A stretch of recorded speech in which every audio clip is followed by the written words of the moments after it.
سلام أملاخ نعاكم يخون كبرات يحوات لومي وانا وزعباتات اب ميديا دزارب دلو قداي حيزة متقلهو أنا رياكشن كقبرو لي حسابين دهبكو كخيدي قداميتي نريا فيديو أبزي ناي نبي يمان مناي مسكرنت جيزي حانت حفتي دمسكرتو مسكرنت قرب أبزي ميديا واج يبلالو مو اسك خنزاراربو لينا نابقوم كبلكم مو كنزاربو لينا مس باولوسي تحاويسا باولوس ناب آياتو نسانا باولوس تأتو مالتي سمعوا مالتي تولا أريا باولوس نحرد أن نابي كأتو بينو وتوش تعصو بينا بايزا أنا ناقوس أنا بايات مالتي شو أنا ديكم كنت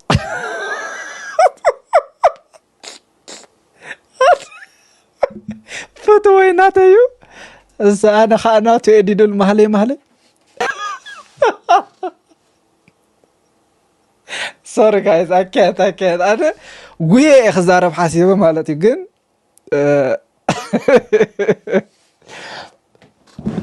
السو نابا يأتو أنا خاناو يأتو تلالا يتأتاتو مالتو كاي باولوس نابا يأتو نسخانا باولوس تأتو مالتي فرار أيو مالتي زي حاجة ودا مزمور تماهرة مالتي عينات خفيتو بك هاي ريفيليشن رخيبة مالتي زي حجز تصلالة يكون بروحات إذن دحر تصلالة زي يكون تاي تصلالة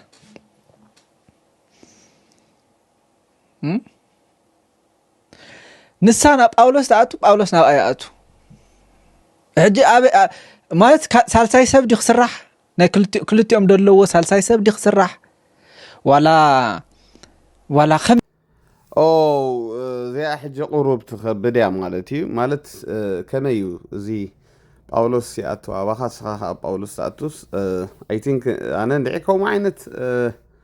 أيام ببكون مالتي إذا مالت يفرد أيكم كون دلوخو جن حدش نجر كويننا قروب نايزا حفت مالتي سلازتي انت حساب لكم انتم قالوا طب كومنت اسفروا انا بዛ نفسي اي تردأتن مالتي مخنياتو سي يا نحنا وانجيل نفلطس منفس قدس اوش تخاياتو غلي نو حجز سي سخا باولوس هبا خاياتو سي كمي تريو انا قرب كبر هلي اي كالن بين حونا بزح غزي كمزي ناي بروتستانت غلمتي خاتنقف انها صقم دلو يكونن نقفيتا مورال مهاب كلتي دخيدي مالتي نقف انا سب كنقفالو يدبل منم شغر يبلن طراي بيرسونال لاي سب ايتنكف امبر اب اغلغلوت كابونغير وصاي نحرك دخونه من لممالتلي كتنقف صقم دلو يكونن ግን ኣብናይ ኦርቶዶክስ ደሎ ኸኣ ክትዛረበሉ ክትክእል ኣለካ ቢና ሓወይ ማለት ሕጂ ብዙሕ ግዜ እንታይ ትርኢ ካብ ዝናይ ጴንጤ ዓለም I think توم بينت منهم سلزة يبولي مثلاً قويتها يبارك عليهم سلزة حلفوا مثلاًني نبينت أترينا ندندونهم نايا قلتي دخام داوت أنا سين قبل قال بوزع جزيتهم بينت أنا بحال مالتي أبتم أرثوذكس أبتم مسلم جن بتعمين السق نبل نفرح حجي كندي يجيكا كويل الله من أرثوذكس كندي نايدب تراتات قال أنا فك على عطرين يوم أجي أبو خاسي كتنت فوخت كلو قالكم عيرا أمانة حوي حنتي بلننيو قليلنا أبتم أمنت ترح بترنا خنوت صبا يكونن ስለዚህ ሚዛናው ክንከውን ኣለና ባላንስ ክንገብር ኣለና ተረዲኹምኒ ኣብ ኦርቶዶክስ ከማዓት ሕማቅ ነገር ኣሎ እሱ ክንዛረበሉ ኣለና ኣብ ጴንጤ ደሎ ጋዕገልጠሙን ክንዛረበሉ ኣለና ክልቲኡ ክንዛረበሉ ክንክእል ኣለና ኣይኮነን ግን መመሪፅካ ምቅዋም ግን ጽቡቕ ኣይኮነን ስለዚ ቢንያም ሓወይ ብዙሕ ግዜ ኣብ ናይ ጴንጤ ትነቅፍ ኢኻ ቀጽሎ ሽግር ዘለዎ ኣይኮነን ኣብ ኦርቶዶክስ ደሎ ጋዕገልጠም ናይ ሓሶት ትምህርታት ጋር ክዛረበሉ ክትክእል ኣለካ የስ ምክንያቱ ኦርቶዶክሳውያን ከም ዝኽሪ ይኸለው ጴንጤ ንጴንጤ ክነቕፉ ከለው ብጣዕሚ እዮም ዝሕጎሱ ደስ ይብሎም ኣብቲ ኮመንት ሪኦም ነይረ ይሕጎሱ በቃ ኣየ መናፍቃን ኣየ ጴንጤ መፃወቲ ኮይኑ ገለ ይብሉ ነይሮም ናቶም ካብ ምፂኻ ክትነቕፎ ክትክእል ኣለካ ኣባኻትኩም እውን መዓት ጌጋ ኢደሎ ክትብሎም ክትክእል ኣለካ ቢና ሓወይ ኣይኮነን ግን ናይ ጴንጤ ጥራይ መመሪፅካ ትቃወምቲ ኮንካ እታ ቤተ እምነት እያ ትህረም ማለት እዩ ስለዚ እቶም ኦርቶዶክሳውያን ይሻድኑ ኣለዉ ኣብቲ ኮመንት ሪኦም ነይረሲ ቧ ጴንጤስ እንኳ ኣተናዮ ወይ ጽላለ ገለ ይብሉ ነይሮም ስለዚ ክትነግሮም ክትክእል ኣለካ ቤትኩም ከምዝን ንፀገማሉ ክትብሎም ክትክእል ኣለካ እግረ መገደይ ምኽሪ ክበካ ንቐፅልና ናይ ሃዋርያ ሓነሽም ናይ ትንቢት መርዓ ትንቢት የተነገረኒ بتنبيتنا تمرعينا زبلو موني كابت مرتسات كادما زعبا تنبيت قرب كسايت قبري خمر عموني انتايت بلا بوستك. The biggest mistake نبلسيو نرجعت نحنا 9 دهبنا انت مثلك in case نقلو قداي اجزي ابيرسي كمزي انتايت بلا زدار عربالو مثلك نقلو قداي in case كداك ما يتقال in case نقلو قداي زي انات كأزخ انات كيو او اللي بيمسكر رخي بلا 5% نمو كاب ميتي 9 مالتي ازي اخمان كداك ما ينزب املاخ for everybody زي ازي اخمان بشتنا كلتو املاك زاربالو أك حجي دخانة سمتي بابا ناتي يابلك اللو تيلكي منم تقام يلن السخا بابا عينات كان يابلن اللو بلي ولا حنتي أب كم زي جيميزي أنا انتهي بلا اللهو ما تيوس قدام رحبو ملا ترينا يا أملاخ نما نمتي بلنا نبي يوسف كده حقيق حدقة حسب يسفل مشي بصورك حدقة حسيبه مالك كلتا كيز يخفت حسيبه أب حنت قزي بحنت عف كلتا نغيري بحنت امسك تعف يخارب حسيبه ساقا أنت تاك أداميتي حانيقون رأيو أنا كنت يلوا بدي سبعي مسكال الزمان لاس لزول بداربا أمنك أداموتي فرساوي صادق أوان توم أيو الدبال داربا أمنك أربعي تالا أي كا مالتيو السخاء أوردي بدي بأي كاد ودي كاب دفرا نتكاد ودي خاب دكاسد أي تدلين منها أما رأي إذن كل تأنكار محاسب ناتو تدليت كيدلو نعاق وقع تأخي إزي تصفوف سبعيو كمزي دحريس عاري تقول لا دول فاتح خلوه يكون قال لي وريكم اودات بتاع بتحزن ودات عنده انا حديد لي خياس انت اجعجعك ايه استوي يقول حديد لي خياسي ايد لي خيا قدم ادمي ازي موسات قال اي غزي ادي غزي امانتي ادمي اسيو غلبت ادي موسات امر ادي موسات قچ امان سب اي تخن كمالتي مسبيت خوف الكاس دمز غيراتن نبتي وسيدات لي اتغلكو كخفا الله اذا مالت كخفا الله تقادد ستيل هيزين لا باي زوي داركم هو نسك عجفتو الله مالتي زي اخا تقلل مقد سوري لك ملس نمبان بك تدين كوين جند الدحري اخر كاش ما خفيكا تاريخ خفيكا نتسب اي درخبا وي دحري خاد مصاودي اب انغولو حسكا كتتهرارم حزوني فلت كانو انت توقع واتير بزنس يوسف تايجر مسيدكي كاب كم زيادة حار وقص كيف لا يدك نستجدن كأجزاني يوتنا تن مالتنا قص كخبلا شوي نودي قص كخبلا شوي تقول لنا نقول إلكا ريخ كومدين يوسف جن بصور أو بديلاتني ماجد عميزاتني بالعلي هو حد قال كي كف الله جن يدكي ثم بيت أمنتها ما نكيو عواجن كسلخ حد ولا حجر كلك أغلك ريخي إذا بتحدث بأيو ولا أدفانس الدخان سبعين بر أجزي أبي هرماتيو أيقونة سنسات تدلنا بمنفس قدسيو ريخي كقال أقول الله إذا أنا أتكأ حجب زي أخوان دلي إذا أنا أتكأ عندي لو بيرت توديع حجي زي أنا أتكأ أخوتي كونت الناس بالدلخ إلى الناس أتسمع اليوم بما النبيات بما قال هو كيرس ولد يخسري داقم تولي الكيخ إذا أنا أتكأ نعيك قبل لنا أبويو نات الدمس أملاح ده يسمع كوينة أباقي عدم تسمع عيدي من وانجي لونس أسرع عراف ده يسمع يلن إلا يكون كنسري أنت بحلمي أنت برأي أنت بمقلات أنت بدردأكي أنت بحلناخي أنت بقالو يزاربك بسمع إذني يزلك إذا تريفاي دخون اللايف نولو أي نايدو كسوم علكان يقولي كده النابرة حادي ما نقول كسوم علكان دمس أملاح كابزينيو تبالا شو هو تالو هقرأ قوارت كان بسرائيل مخاد كم تنايك أدم أبكم كوينة زلنا قلينا كسم علكا سلازي تا ياخذ دلك كم صما مسخما سخام دقالا اسو كم بيش تولد اسو سماي بصحي خمس ملالس دخونت فيزا خمس لاتو استغاخا ريجكت بايلكا ابز خونه سركل كم تصلح بتاع قيد حفرك اسيما سلازي كل دلي يسمعك اغزابير يزاربك اغزابير ولد يخي سلازي نحتزاري بني لك نعك ازاربني بليو واو زغر المقلاص انتي مخم الله لينزي يس تخكل نعيك أي زارب نختبل يتكلم لك تقول زربا أو البيت ريفا حكي مالتي جوي تاريخ خلقنا بأولوس مستزاربو نمني شو مخاط تزاربو سأقول بالك متأكايو حرية حي لغة نهانا خاط تزاربو مالتي لذي أملاخ سين خلتي خايد زاربك السخاء ولد تحد ክሳይ ኣይኮነን ኩላትና ውሉዳትና ንኩላትና በቲ ዝርዳእና ክዛረበና ክኽእል ኣለዎ ብዝኾነ ማምነ ምንም ኣይምልእን ኩሉ ኢልዎ እዩ ሃዋርያ ሕነሽም ሕነ እግዚኣብሔር ኣምላኽ ይባርካ በርትዕ ከምዚ እንዳገበርና ትጠፅበቆ ደማሃርካዮ ከነምፆ ኢና ንህዝቢ ዝጠቅም ንበልናዮ ማለት እዩ ያ ባርኽዎም ይሕዋተይ ነቶም መምሃራን ኣፍልጦ እንዳሃብና ንኸይድ እግዚአብሔር ኣቦኻ እንተ ደኣ ኮይኑ ሳት ሽገር ኣይትኽእል እቲ ፀሓይ ብነፃ ንኹሉም ንሓጣንን ንጻድቃንን እንታይ ሂቦ ፀሓይ ዘብርቆሎ ሓጣንን ንጻድቃንን ዝናብ ዘዝንቦ ለጋስ ኣምላኽ ጀነረስ ንዓኻ ውሉድ ይልካስ ካብኦም ከትሕተካ ሃውካም ከመይ ቤናይ ሎጂክ ይሞ ንዓኻ ክበቀልካ እግዚአብሔር ቤናይ ምርዳእ ንሓጣን ከማን ከምኡ ዘይገበረ እግዚአብሔር ቤናይ ሎጂክ ናብ ልብኹም ተመለሱ ዕጋበት ካብ ሪሌሽንሺፕ ይዝበል እግዚአብሔር ናትካ ምዃኑ ጥራይ ዝዓበየ ሃብትኻ ኣብ ቤቱ ምህላውካ ጥራይ ካብኡ ዝዓቢ ክብሪ የለን እስኻ ዲስኣድቫንቴጅድ ኣይኮንካ ዝሓፀሮ ዝሽገር ዝውሕዶ ዘብሎ ኣይኮንካ ናይ እግዚአብሔር ህልውና መሳኻ እንተሎ ካብኻ ዝህብትም የለን እግዚአብሔር ወፃዕ ይኮነን ይሕዋት ሓፍ ቅዱስና ከምኡ ኣይምህረና አይደል ነቲ ተገልግልዎ ዘለኹምን ዝርስዕ ገፋዒ ኣምላኽ He's a rewarder ይዝብለና ዝኸፍል ኣምላኽ ሪዋርድ ዝገብር ኣምላኽ ርስዕ ኣምላኽ ኣይኮነ ዝገፍዕ ኣምላኽ ኣይኮነ ጭቁን ኣምላኽ ኣይኮነ ሪት ዘትርፍ ኣምላኽ ኣይኮነ ንዝሰዓብዎ ካብ ጭራ ናብ ርእሲ ዝቕይር ካብ ድሕሪት ናብ ቀዳማይ ዘምፃካ ኔቨር ንእግዚአብሔር ተኸቲልካስ ዲስኣድቫንቴጅ ክትከውን ኣይትኽእልን ውሉድ ኢኻ ውሉድ ካብ ኮንካ እንታይ ኢኻ ወራሲ ኢኻ እግዚአብሔር ዘለዎ ዘበለ ሁሉ ንዓኻ ኣውሪስካይ ማለት ናብ ልብኹም ተመለሱ ናብ ናይ ኣቦኹም ሃብቲ ተመለሱ ናብ ናይ ኣቦኹም ልግስና ተመለሱ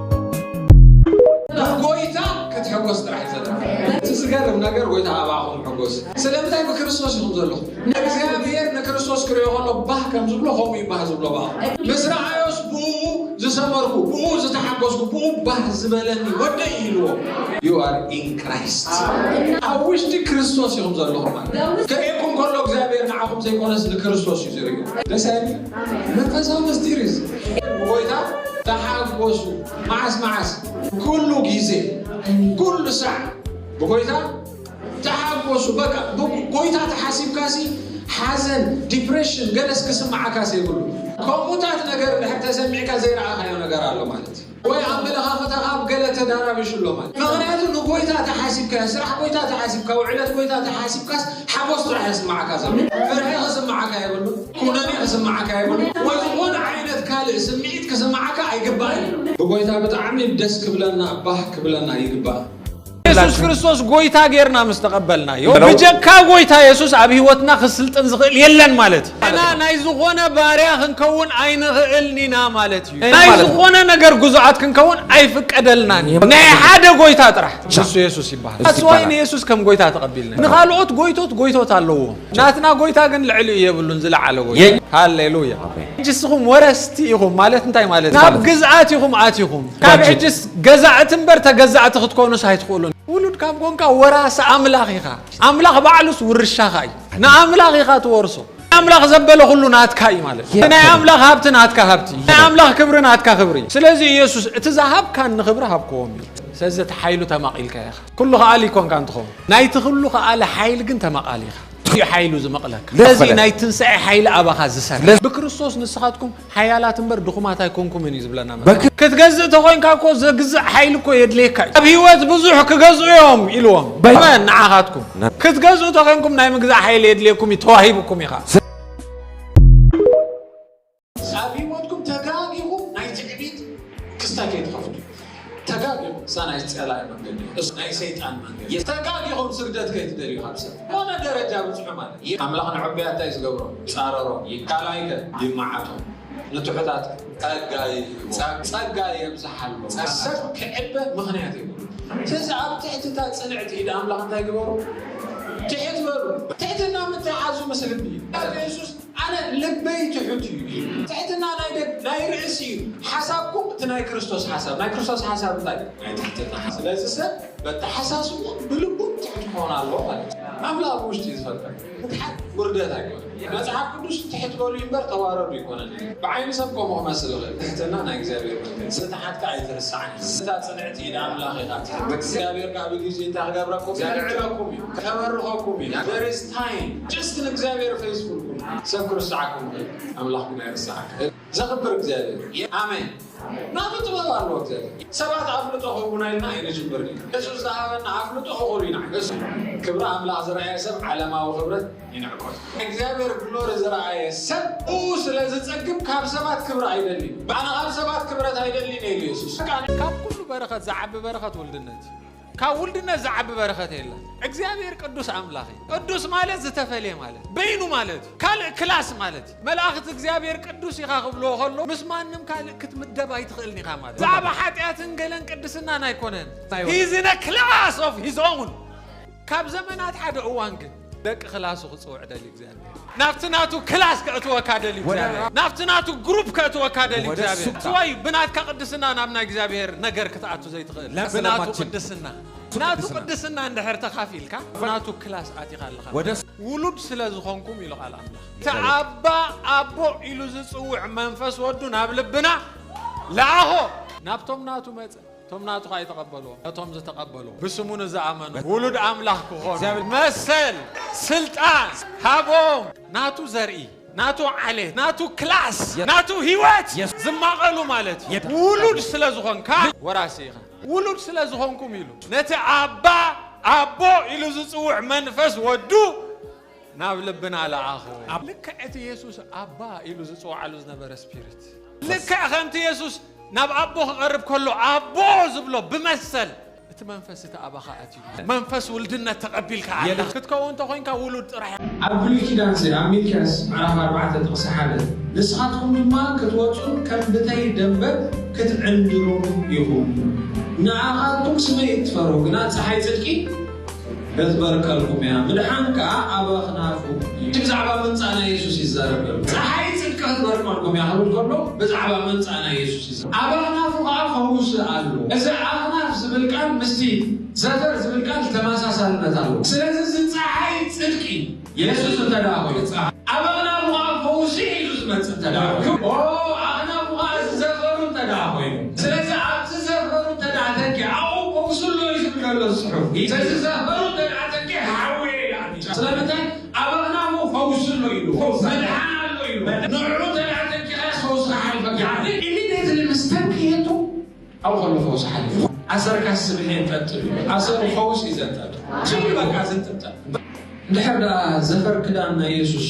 تفوز نيروس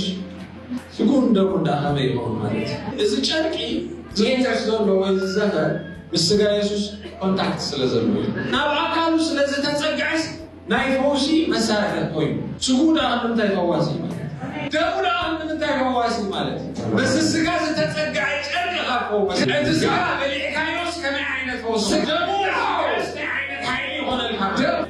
آمين تبينو خبر الكحد نجد تفر كنا نقطة كهال نجد يدوم بيروح صلي كامل جود جزاءات أجي عارو خبرية سو أريش مكاتب دو أرشي سو مكاتب زهري نعنا ستوعي كيدون حونا زيابير أملاخ يبارك أنا خبتهم بتمرتخا دبارغي نايبحك نفع أتصله بزح تصقّز لك حونا يخا باركوا وحواتي انتهي دملالو نجار يبلين كله يلو ياملاخ باركوا مرعاوي حدارسي بفقر أملاخ ريخون زلو ويسي بفقري مبزحت الجزيل سواء سبيت خزارك كتعشوا حاجة تندق لا كم زخ قبر لك إيه كم زخ أنا بقى كم زخ قبر لك إيه شو راح أعمل أنا ينفرك ينفر بقى عرسي كم أتا سواء سبيت كم كمان بارسي فقر أملاخ كل سب أكل فقر أملاخ زي فلس أتمر عتايب ها أتمر عس فقر أملاخي أنت أمر عت راح تزارب أملاخ تزل أكل يزاربني أنت يا تفقر أملاخ أنت يا تفقر أتا أنا أدم كسي حق نيرات تخون جي أبيرنا أدم مرجع ما مرجع مني نمزحت أقل قلت كسي شجر سواء سبيتكم ما تمر عودكم مش متأخر ممسي راي كوفس كول حرس كول علنا خمية تركب نو نو نو نو نو نو نو أملاخ زاركم زاركم لو بنجي يزمني مساكين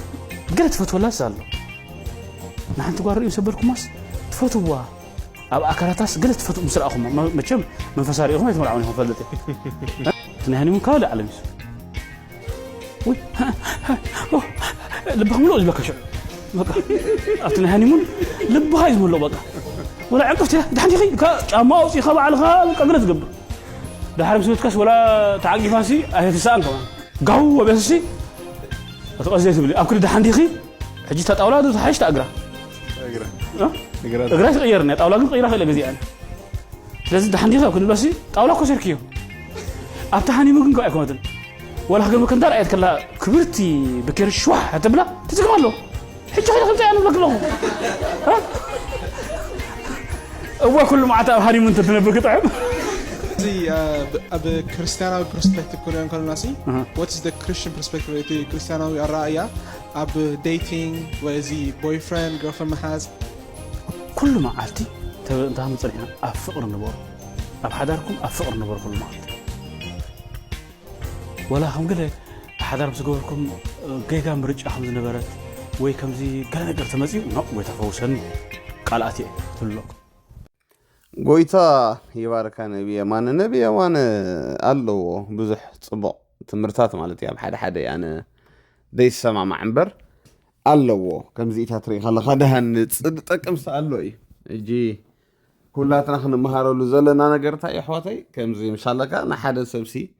ሓንሳብ ክልተ ጌጋታት ከለሪናሲ حساوي ايو ني املاخ يكون انقلقلينا اين فردي حواتي ما ناتو تفردني املاخ ايو تردي حالها مات جيغال لو قال اختبل تخليها تنقف قال تخليها مغنياتو هوارياتو نحد حدو مينا اوف نيرم جن نبي ما نطون قالي ايو نبي ما حساوي قال جن زيانه بزح يقبلاني مالتي ناتاي مرغصي نغرم له نجيغا نصبو كنبلالنا لبنا سي قنعو كخونالو اوكي لو تبارك الله نقصل ኢትዮጵያ ለምንድነው እንዲው በጸጋ ተድናለ ሲባል ደስ የማይለው ፕሮግራም ይዟል ኪሊማንጃሮ ለመውጣት ዳሽን አይበቃኝም ከአጥያት ያንጻር ብሎ ፕሮግራም ይዟል ይሄን ፕሮግራሙን አስጥለ በኢየሱስ ክርስቶስ እመንና በነፃ ዳን ስትለው በነፃ በነገራችን ላይ በእግዚአብሔር ስጦታና በሰው ሥራ ላይ የተመሰረተ ሁለት እምነት የለም አንድ ነው መዳን አንድ ነው እንደዚህ የብቻው ደስ ይለኛል የውስጤንም ሐሳብ በህይወታችሁ መፍራት ያለባችሁ ሰው የሚበቀላችሁንና አንድ ቀን የሆነ ነገር ያደርግብኛል የምትሉ ሰው ሳይሆን ነገሮችን ለእግዚአብሔር አሳልፎ የሰጠ ሰው ፍሩ። በእኔና በአንተ መካከል እግዚአብሔር ይፍረድ ያለ ሰው ከሰውየው ጋር ቶሎ ተስማሙ። እግዚአብሔር የፍርድም አምላክ፣ እግዚአብሔር የበቀልም አምላክ። ክርስቲያን ራሱ ላይ ለመጣበት በደል ራሱ የሚበቀል ከሆነ ትክክለኛ ክርስቲያን አይደለም። በቀል እግዚአብሔር ነው ብሎ ግን በራሱ የሚሄድ ከሆነ አትጠራጠር፣ የጊዜ ጉዳይ ነው። እግዚአብሔር ያስከፍላል። በደንብ አርጉ።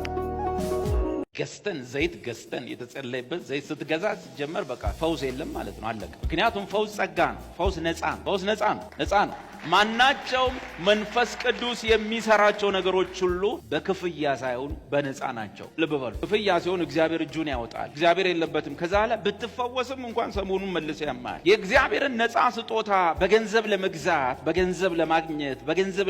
ለመሻማት የሚሞክሩ ሰዎችን ቅዱስ ጴጥሮስ እንደዚህ ነው ያላል። ጴጥሮስ እጅ እየጫነ ሲጸልይ፣ ዮሐንስ እጅ እየጫነ ሲጸልይ አየና አንድ ሰው ምኑን ይዞ መጣ ነው የሚለው? ብሩን ይዞ መጣ፣ ገንዘቡን ይዞ መጣ። ጠገራውን ጴጥሮስ እግር ስር ለቀቀው። ሰዎች እኮ ለወንጌል ስራ ሰጥተዋል። ጴጥሮስ አልተቃወማቸውም። የወንጌል ስራ ነው። ይሄ ሰውዬ ግን ሊገዛ ነው። ጴጥሮስ እግር ስር አረገና ወንድሞቼ ሆይ አለ ጴጥሮስን፣ እኔም ደግሞ እንደናንተ በቃ ፓወር በቃ ፋየር እንደሆን ታችሁን ጭናችሁ ጸልዩብኝ፣ ይሄው ገንዘብ አለ። ጴጥሮስ ምን አለው? በእውነት ይሄ ሰው አራያ ነው፣ ለሁላችሁም አራያ ነው። እስቲ ሌላም 10 ሺህ ያዛችሁ ወደፊት ለፊት ነው። በእውነት ይሄ ሰው አራያ ነው አለ። ምንድነው ያለው? ልክ እንዲህ ሲለው ጴጥሮስ መንፈሱ ምን ያህል እንደተበሰጨበት ምታቀው በንግግሩ። ምን ያረክ ነው? ምንድነው ያረከው? የእግዚአብሔርን ነፃ ስጦታ በገንዘብ ልትገዛ አስበሃልና፣ የእግዚአብሔርን ነፃ ስጦታ በገንዘብ ልትገዛ አስበሃልና። እጅ መጫን በሉ፣ በነፃ ነው። ፈውስ በነፃ ነው። መዳን በነፃ ነው። የኃጢአት ስርየት በሉ በነፃ ነው በሉ። አዲስ ኪዳን ሁሉ ነገር በነፃ ነው። ኢየሱስ ከፍሏልና የእግዚአብሔርን ነፃ ስጦታ በገንዘብ ልትገዛ አስበሃልና ገንዘብ ካንተ ጋር ይጥፋ። በእግዚአብሔር ላይ ሁሉም ይስማማል። ደህና አደሩማ፣ እግዚአብሔር ይመስገን። ጋሽ ደህና ኖት፣ እግዚአብሔር ይመስገን። አባ ደህና ኖት፣ እግዚአብሔር ይመስገን። ልጅ ኢትዮጵያ ሕዝብ ሁሉ እግዚአብሔር ላይ ችግር የለበት። ከእግዚአብሔር ጋር የታረቀ ሰው በምን ይለያል ሲባል እግዚአብሔር በሚለው ሳይሆን ኢየሱስ በሚለው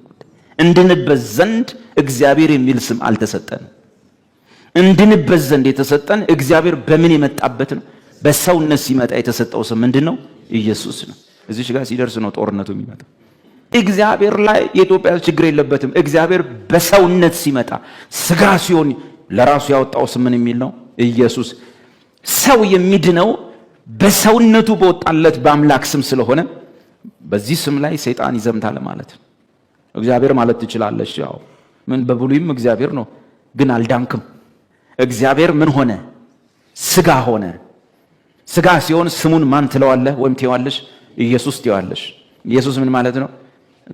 ሚያድን። እግዚአብሔር ያድናል ወይም መድኃኒት ማለት ነው። ምንድነው? በዚህ ስም ነው እንድንበት ዘንድ ሌላ የሰጠ ስም የለም። ሐዋርያት ምን አሉ? በዚህ ኢየሱስ በሚለው ስም የኃጢአታችሁ ስርየት ተሰብኮላችኋል። በጌታ በኢየሱስ ስም ታጠባችኋል፣ ተቀድሳችኋል፣ ጸድቃችኋል። ልጆች ሆይ ኃጢአታችሁ ስለ ስሙ ምን ብሎላችኋል? ተሰርዮላችኋል። ይህን ስም ነው የሚያስጠል። ማንኛውም ፈተና፣ ማንኛውም ውሸት፣ ማንኛውም ስደት፣ ማንኛውም ስም ማጥፋት፣ ማንኛውም ጨለማ አንተ ሪቫይቫል ውስጥ እንዳትገባ። ከገባ ታመልካለህ፣ ካመለከ ክብር ውስጥ ትገባለህ። የሰይጣን ትልቁ ፈተና እንዳታመልክ፣ ያንን ቦታ ስለተነጠቀ ሰይጣን አንተ እንድትገባበት አይፈልግም። if you worship you will stay in the glory። መንፈሳዊ ጦርነት ሁሉ ጊዜ የሚያጠነጥነው ማን ነው ክብር የሚቀበለው በሚል ጥያቄ ነው። ኣብ ህይወትኩም ኣዝኹም ክትጥንቀቁሎም ዘለኩም ሰባት እቶም ናይ ቀረባ ትፈልጦም ሰባት እዮም። እዚኣ ሲሪየስ ነግረኩም ኣለኹ። ካብ ዝፈልጠካን ዝፈልጠልካን ሰብ ተጠንቀቕ ብራዘር፣ ተጠንቀቕ ሓፍተይ። ናይ ርሑቕ ሰብ ክቃወመካ ከሎ፣ ናይ ርሑቕ ሰብ ክባእሰካ ከሎ ኖርማሊ፣ ዝፈልጠካ ሰብ ዝፈልጠልካን ግን ሓደገኛ እዩ። ኣብ ምንታይ ትሕመካ ፈልጥ እዩ። ስለዚ ኣብ ህይወትኩም ናይ ቀረባ ሰባት ትብሎም ሰባት ኣዝኹም ተጠንቀቑሎም። ኩሉ ናይ ልብኹም ዘርግፍ ኣቢልኩም ኣይትንገሮም። ሓንቲ መዓልቲ ምስ ተባእስኩም ከጥቅዑኹም ይኽእሉ እዮም። ኣብ ምንታይ ከዓ ትሕመኩም ከዓ ይፈልጥዋ እዮም። ስለዚ ናብ ህይወትና ኣዝና ከነቕርቦ ዘለና እግዚኣብሔር ኣምላኽ ዳ እምበር ሰብ ኣይኮነን። ስለዚ ካብ ንፈልጦምን ካብ ዝፈልጡልናን ናይ ቀረባ ሰባት ኣዝና ንጠንቀቕ። ፒስ ሼር ግበረዋ።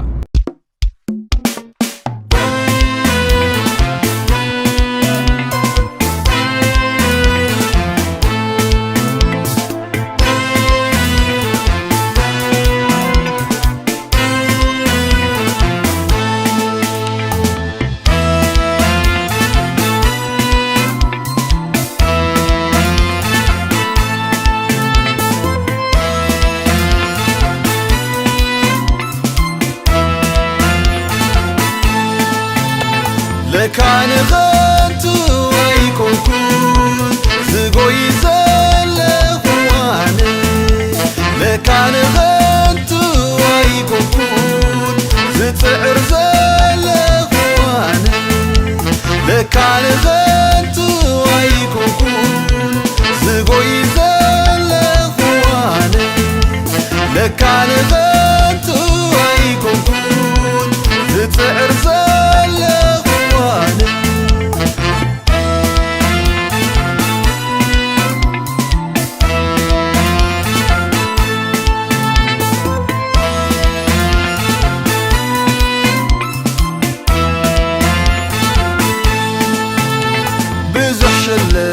تعالون بلعني اي حللي انا سبزة مدري اي حللي انا سبزة مدري زبنة انت بلد صلائي اي سمعوني نتي ناتو دمتي اي سمعوني نتي ناتو دمتي نخنتو يكونكون انا الزقلقل نخنتو يكونكون انا الزقوي نخنتو يكونكون انا الزقلقل نخنتو يكونكون انا الزقوي لكان خنتو ايكونكون زقوي زلخواني لكان خنتو ايكونكون ستعر زلخواني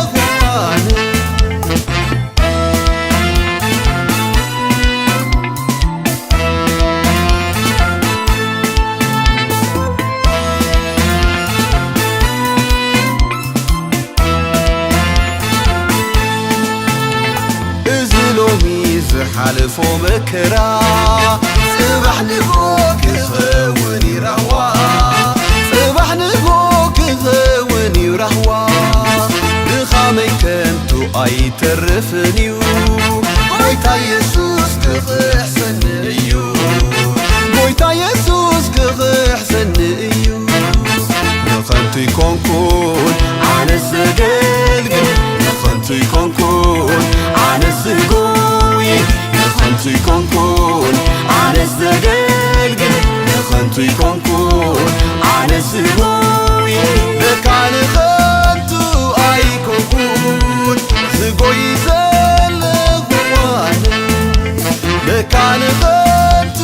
ኣይኮንኩን ዝፅዕር ዘለኹ ኣነ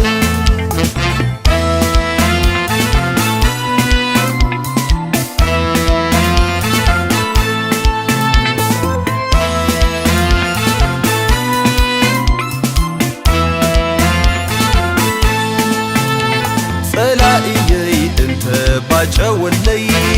ተስፋ ኣይቆርጽኒ ብኢየሱሰይ ተስፋ ኣይቆርጽኒ ብኢየሱሰይ ነዛ ዓለም ኣይህባኔ ሓይለይ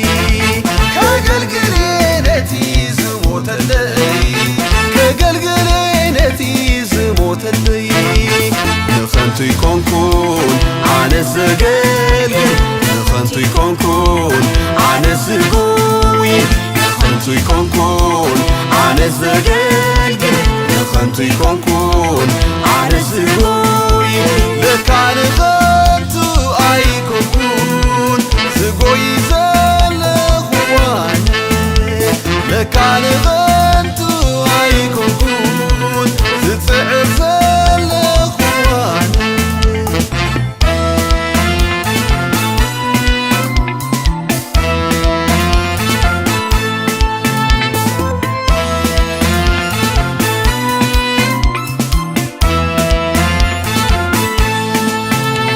ዝጽበዮ ዓቢ ተስፋ ኣሎኒ ክርዮየ ብዓይነይ ብሓቂ ክርዮየ ብዓይነይ ብሓቂ ክመጽእ እዩ ብግርማ ብኽብሪ